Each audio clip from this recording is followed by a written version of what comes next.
తరుగు తక్కువ బంగారం ఎక్కువ. BNR golden diamonds, Vijayawada, Bengaluru, Vizag.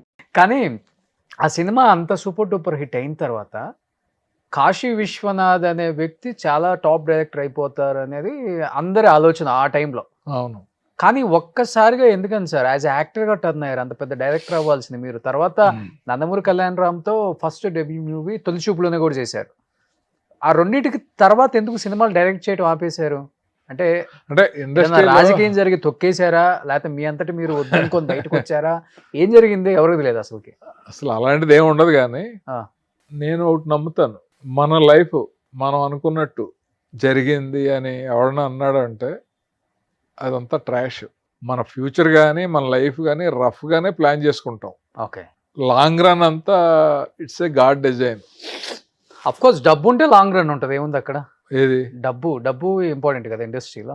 కాదు, డబ్బు ఉంటే లాంగ్ రన్ ఎలా ఉంటది? అదే ఏది ఇప్పుడు డబ్బు ఉన్న వాళ్ళు చాలా మంది ఉన్నారు, సినిమాలు తీస్తూనే ఉన్నారు కదా. వాళ్ళ కొడుకుల్ని హీరోలు చేసి సక్సెస్ చేస్తున్నారా? మీ టైంలో ఎవరు సక్సెస్ అవ్వలేదు? కాదు, వాళ్ళ కొడుకులు ఎవరు సక్సెస్ అవ్వలేదు చాలా మందికి. ఎందువల్ల అవ్వలేదు చెప్పండి? అదే అంటున్నాను, ఫేట్. కొంతమందిని కాదు, ఆడియన్స్ కొంతమందిని యాక్సెప్ట్ చేస్తారు. ఓ ఇద్దరు బ్రదర్స్ ఉంటే ఓ బ్రదర్ సూపర్ స్టార్ చేస్తారు, ఓ బ్రదర్ని యాక్సెప్ట్ చేయరు. అదే అంటున్నాను ఇక్కడ ఇండస్ట్రీలో. ఇప్పుడు కృష్ణారెడ్డి గారు ఉన్నాడు, ఆయన ఏదో హీరో అవుదామని ట్రై చేసి డైరెక్టర్ అయ్యాడు. అలాగే రవిబాబు యాక్టర్ అవుదామని వచ్చి అతను డైరెక్టర్ అయ్యాడు.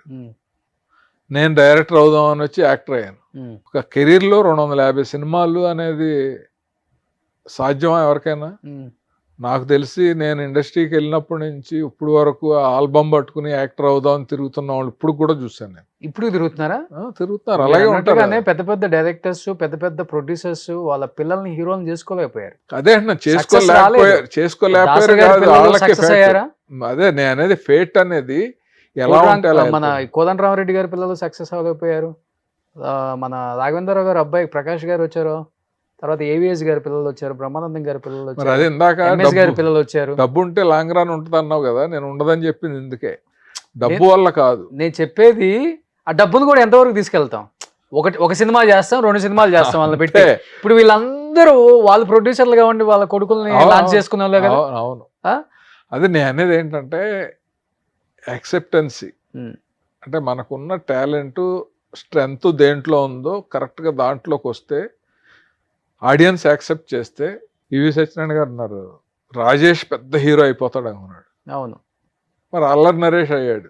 ఒక బ్రదర్ అనుకుంటే ఇంకో బ్రదర్ అవటం అనేది అది ఓన్లీ ఆడియన్స్ యాక్సెప్టెన్సీ అంతే.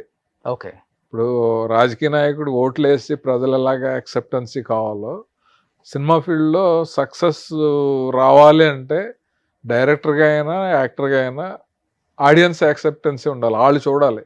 అంటే ఇండస్ట్రీలో గోల్ పెట్టుకోకూడదు చెప్పాలంటే. గోల్ ఏదవుతుందో చెప్పలేము ఇక్కడ. అంటే గోల్ పెట్టుకోకూడదు అనట్లేదు నేను. ఏ ప్లానింగ్ అయినా సరే రఫ్ గానే ఉండాలి తప్ప, నా లైఫ్ నేను 100 ఏళ్ళు నేను ఇలా ప్లాన్ చేసుకుంటున్నాను అనేది ఫూలిష్నెస్. చాలా షార్ట్ టైం ప్లానింగ్ ఉండాలి, ఫ్లోలో వెళ్ళిపోతా ఉండాలి, అప్పుడే సంతోషంగా ఉంటాం మనం. ఓకే, లేకపోతే మనం డీప్గా ఒకటి పెట్టేసుకుని అది అవ్వకపోతే మన దాని గురించి బాధపడిపోయి. ఇప్పుడు పెద్ద పెద్ద హిట్లు ఇచ్చిన హీరోలు కూడా ఖాళీగా ఉన్నారు. ఎందుకు లేరు? ఇప్పుడు మీరు నువ్వు లేక నేను లేని అంత పెద్ద హిట్ చెప్పాలంటే లవర్ బాయ్ తరుణ్ ఇండస్ట్రీకి. ఇప్పుడు తరుణ్ అలానే ఉన్నాడు, మరి లుక్ కానీ తన చూడటానికి అంతా కూడా. కానీ సినిమాలు ఎందుకు చేయట్లేదు అంటే అదే ఇక్కడ రావటం అనేది ఒక టైంలో అది కూడా ఒక టైం ఉంటుంది ప్రతి వాళ్ళకి. ఆ టైంలో ఎక్కడ పెట్టాలో అక్కడ పెడతారు, తర్వాత పట్టించుకోరు. ఎవరు పట్టించుకోరు? ఇండస్ట్రీ పట్టించుకోదా? లేకపోతే ఇండస్ట్రీ ఇప్పుడు ఒక నిర్మాత అవ్వచ్చు, డైరెక్టర్ అవ్వచ్చు, డైరెక్టర్ నిర్మాత అవ్వచ్చు, నిర్మాతను ఇప్పుడు హీరోలు అవ్వచ్చు, పట్టించుకోని పరిస్థితులు చాలా ఉంటాయి. ఎందుకంటే ఆడియన్స్ ఎప్పుడు పట్టించుకుంటారు. ఇప్పుడు ఇంపార్టెంట్ కదా. అదే నేను చెప్పిన వాటిలో నిర్మాతలు, డైరెక్టర్స్, హీరోలు వీళ్ళు ముగ్గురు ఉంటారు. హీరోలను పట్టించుకొని డైరెక్టర్లు, నిర్మాతలు ఉంటారు. డైరెక్టర్లను పట్టించుకొని నిర్మాతలు, హీరోలు ఉంటారు.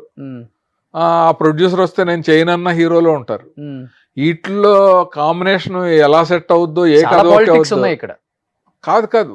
కమర్షియల్ కమర్షియల్ కదా. కమర్షియల్ అనేది ఒక యాంగిల్. పాలిటిక్స్ కూడా ఇంకొక యాంగిల్ మీరు అన్నట్లుగానే ఆ ప్రొడ్యూసర్ నేను అసలు పాలిటిక్స్ ఉంటాయి అనే దానికి అసలు యాక్సెప్ట్ మరి ఎందుకు హీరో ఆ ప్రొడ్యూసర్ వస్తే నేను చేయను అంటాడు, మరి హీరో ఆ ప్రొడ్యూసర్ వస్తే నేను ఎందుకు చేయను అంటాడు, మరి కంఫర్ట్ కావాల్సిన డబ్బు కదా, కంఫర్ట్ అంటే ఏం కంఫర్ట్ ఆయన అదే మైండ్ కంఫర్ట్ అంటే నాకు అతనితో చేస్తే బాగుంటుంది అందుకునే కదా. ఒక్కో బ్యానర్ తోటి ఒక్కో హీరో చాలా సినిమాలు చేస్తూ ఉంటారు, ఒక్కో బ్యానర్ తో ఓ డైరెక్టర్ పర్మనెంట్ గా చేస్తూ ఉంటారు. అది దాన్ని మనం క్వశ్చన్ చేయలేమంటున్నాను. ఇప్పుడు ప్రతి వ్యక్తికి ఒక టైం వచ్చినప్పుడు తన మైండ్ని బట్టి తన కంఫర్ట్ని బట్టి బిహేవ్ చేసినప్పుడు ఎవడో క్వశ్చన్ చేయలేడు. మనం కావాలంటే ప్లీజ్ చేసో ఇంకో రకంగా ఇంప్రెస్ చేసో అతను డేట్స్కో లేకపోతే అతనితో పని చేయడానికో ప్రయత్నం చేయాలి తప్ప బాధ వేస్తూ ఉంటుంది ఎందుకు చేయరు అని మీలాంటి వెల్ విషర్స్ ఇంకొకళ్ళు అనిపిస్తూ ఉంటుంది చేయొచ్చు కదా అని, కానీ అది జరగదు అంతే. కానీ సార్ ఇప్పుడు ఇండస్ట్రీని శాసిస్తుంది హీరోలు అంటే ఏమని చెప్తారు మీరు? డైరెక్టర్ని తీసుకున్న డిసిషన్ కానీ, ప్రొడ్యూసర్స్ డిసిషన్ కానీ, లేకపోతే యాక్టర్స్ని కూడా పెట్టుకున్న డిసిషన్ కానీ అంతా హీరో చేతిలోనే ఉంటుంది అంటే యాక్సెప్ట్ చేస్తారా? మీ టైంలో అంటే అంత ప్రొడ్యూసర్ చెప్పిన దానికే పచ్చజెండా ఊపేవాళ్ళు, ఇప్పుడు ఆ పరిస్థితి ఉందా? ఎగ్జాక్ట్ నువ్వు అడిగిన ప్రశ్నకి 3 సమాధానాలు ఉన్నాయి. హీరోలు యాక్సెప్ట్ చేసే పొజిషన్లో ఉన్నారు, కొన్ని బ్యానర్స్ యాక్సెప్ట్ చేసే పొజిషన్లో ఉన్నాయి, కొంతమంది డైరెక్టర్స్ ఉన్నారు. ఎందుకంటే ఒక బ్యానర్ని చూసి ఎవరైనా వచ్చి చేస్తారనేలా ఉంది, ఓ హీరోతో ఎవరైనా వచ్చి సినిమా తీస్తారనేలా ఉంది, ఆ డైరెక్టర్ ఉంటే ఏ హీరోనో వస్తాడనేలాగా సందర్భం ఉంది మనకి. వాటికి ఉదాహరణలు ఉన్నారు, ఆ పేర్లు మనకు అనవసరం కానీ. సో అది ఆ 3 కోఆర్డినేషన్ కుదిరిన వాళ్ళు ఇప్పుడు సక్సెస్ఫుల్ ప్లేస్ లో ఉంటున్నారు. ఓకే ఓకే అంతే కదా. ఇప్పుడు వివి వినాయక్ గారు కావచ్చు, శ్రీని వైట్లా కావచ్చు, వీళ్ళందరూ కూడా గొప్ప గొప్ప సినిమాలు తీశారు, చాలా మంచి డైరెక్టర్స్. మంచి డైరెక్టర్స్. ఇప్పుడున్న స్టార్ హీరోలకి చెప్పాలంటే బ్రేక్ ఇచ్చారు వాళ్ళందరూ. అవును. మరి వాళ్ళకి ఇప్పుడు డేట్ ఇచ్చే ఒక హీరోయిన్ ఉన్నారా? అదేమన్నా అంటే పాన్ ఇండియా లెవెల్ కదా, ఇప్పుడు మేము ఆ లెవెల్కి వెళ్ళిపోయాం కదా, ఇప్పుడు మనం తెలుగు వరకు ఆలోచించకూడదు, మీకు తెలిసిందే కదా అంటున్నారు. పాన్ ఇండియా అంటే ఏంటి సార్? పాన్ ఇండియా అంటే ఏంటి అసలుకి? అంటే సినిమాని అన్ని లాంగ్వేజ్ లో రిలీజ్ చేయడమే పాన్ ఇండియా, అంతే కదా?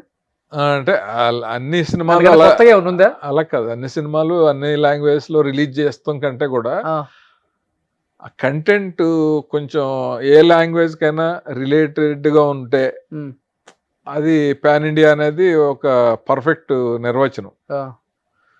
ఇప్పుడు చాలా మంది ఏం చేస్తున్నారంటే ఇప్పుడు కార్తికేయ అనేది ఉంది, హనుమాన్ ఉంది. హనుమంతుడు అనేవాడు ఏ రాష్ట్రంలో అయినా ఎవరికైనా దేవుడే కదా. దాంట్లో కృష్ణుడు, ఇలాంటి సినిమాలు కూడా పాన్ ఇండియా లెవెల్కి వచ్చేసినాయి కదా, ఈ చిన్న సినిమాలైనా కూడా. ఇప్పుడు బాహుబలి, త్రిబుల్-ఆర్, కల్కి ఇలాంటివి అనేవి అట్లా హ్యూజ్ మార్కెట్ ఉంది. ఇవి కూడా వచ్చినాయి ఏంటంటే కాన్సెప్ట్ని బట్టి మార్కెటింగ్ చేసుకున్నారు అంతే, హ్యూజ్ మార్కెట్ ఏం లేదు అంతే. ఇప్పుడు కథ అనేది యాజ్ ఇట్ ఈజ్. ఇప్పుడు పాత రోజుల్లో మీరు ఎన్టీఆర్ గారు, ఏఎన్ఆర్ గారు తీసిన పౌరాణిక చిత్రాలు కదా ఇవన్నీ, కాకపోతే అప్పుడు రిలీజ్ అవ్వలేదు అన్ని లాంగ్వేజెస్ లో, ఈ రోజు రిలీజ్ అవుతుంది అంతే కదా సార్. ఇప్పుడు అదే ఫెసిలిటీ ఉంది. తర్వాత ఆ ప్రయత్నం రాజమౌళి గారు చేసి సక్సెస్ అయ్యాడు కాబట్టి రూట్ వేసాడు, అందరూ అదే రూట్ లో. ఇండస్ట్రీ అంతా ఎప్పుడు అంతే కదా, కొన్ని రోజులు నడుస్తుంది అది అంతే, సక్సెస్ ఉన్న వరకు నడుస్తుంది. మళ్ళీ తేడా కొట్టిన రోజు తెలుగు రాష్ట్రాలు, తెలుగు ప్రజలు మమ్మల్ని ప్రేమించిన ప్రేమ. ఉదాహరణ ఒకటి చెప్తాను. మేము శరత్ గారి దగ్గర నేను పనిచేసేటప్పుడు అల్లుడు అని పెడితే చాలు సినిమాలన్నీ ఆడి ఆయన. కలెక్టర్ గారు అల్లుడు, చిన్న అల్లుడు, పెద్దంటి అల్లుడు, అన్ని 100 days, దొంగలుడు, అన్ని 100 రోజుల సినిమాలే. అది నేను చెప్పేవాడిని, ఓ సినిమా ఫెయిల్ అయ్యే వరకు ఇలాగే పెట్టమంటారని. హలో అల్లుడు అని ఓ సినిమా తీసాం, అది అట్టర్ ఫ్లాప్ అయింది. తర్వాత అసలు మళ్ళీ అల్లుడు అనే పేరు పెట్టమని ఏ నిర్మాత అనలేదు. అలా ఉంటది. సుమన్ టీవీలో మీ పర్సనల్ అండ్ బిజినెస్ ప్రమోషన్స్ కోసం కింది నెంబర్కి కాంటాక్ట్ చేయండి.